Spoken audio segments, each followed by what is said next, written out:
Yeah.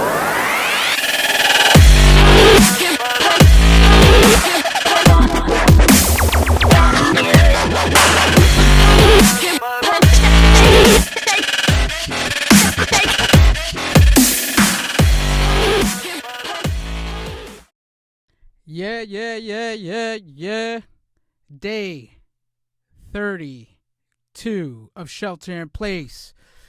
This is going to be a quick one because here's the thing. Why do we get paid? I always say, for us, we're mental athletes. And the most important aspect of being a mental athlete is solving problems. One of the things, for the first time in my career, last week, I coded 99.99999% of the time. And it was a first for me. And I enjoyed it. But a lot of times I had a lot of problems every day that I had to tackle. And, what I did was write down some of the notes that I thought I wanted to share about having skill sets on problem solving. So just a quote real quick to start it off. Everyone in this country should learn to program a computer because it teaches you how to think. That's a quote from Steve Jobs. Now, with that being said, over the weekend, I was discussing some of the problems that I was having and how I was tackling them. So every day I would have a problem and I would bang my head against the wall. And I figured out that on Friday, Saturday, and Sunday, every time I had these problems and I was coding up some shit, in the morning, the next morning, I would tackle it in 15 to 30 minutes. I would, like, the problem would be resolved, right?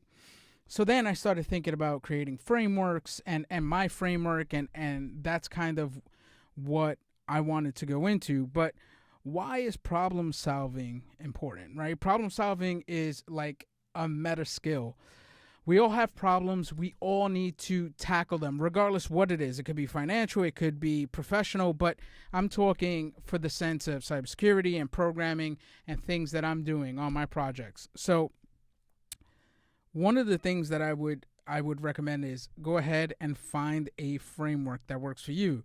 So understand the problem, plan, divide it into groups, and when you're stuck, this is where it's important to troubleshoot and figure out how to get over that hump.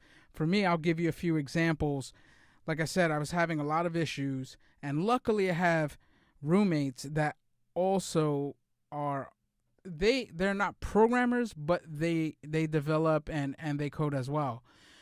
So today I was banging my head against a wall, and I'm like, I don't understand why this is not working. It should be working. And I was running, it was a simple error on my part. It was, I just coded something that was correct and was giving me the feedback of it being correct, but it still wasn't working. And I had a roommate, I'm like, hey, can you just look at this 2 seconds? And he just asked me, why is that there? This has like a specific statement. Once he just pointed that out, I solved it. I was like, oh shit, that was easy. It was something that I did wrong.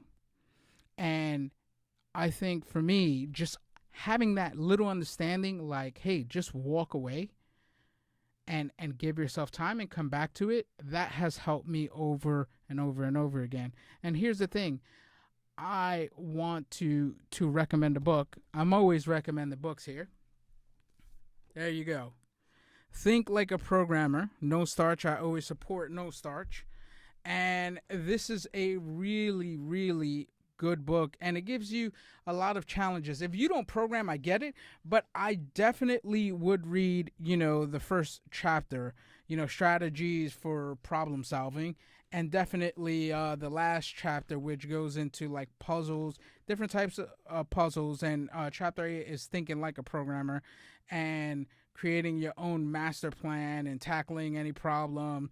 And I would recommend that, and I'm gonna take more notes and maybe in the future come back and go ahead and share that. But it's all about going ahead and solving those big issues and figuring out, okay, can I create a framework around that, and being self-aware on those problems. A lot of people that I know don't run into the same problems, or maybe they don't put themselves in that position to be solving problems. Maybe the problem's more people or whatever the case is.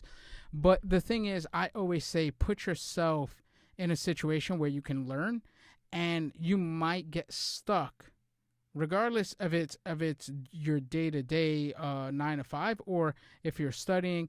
Put yourself in a position of discomfort, so you can problem solve. And I believe everything you run up against, you can solve without an issue. And like I said, this is a quick one. Tomorrow we're gonna have Ronald Eddings and Chris Cochran from the Hacker Valley Studio podcast. Thursday we're gonna go ahead and have a special guest, author from No Starch. And then on Friday, we're going to bring the mentee back, and we're going to have a full roundup of his 3-week journey here. He might be staying longer because he's done such an amazing job. And that is the fucking show. It is day 32. What are you guys doing during this time? Are you grinding? I see a lot of things, cool things on Twitter. But like I said, are you guys grinding? Are you pushing the level? Are you pushing yourself to the next level? And what does that look like? A lot of people have been DMing me. DM me, let me know. It is a wrap. It is day 32 in the books. I will be here for day 33. And I'm excited to be on the live stream tomorrow because it's going to be very special. Tune in and take care.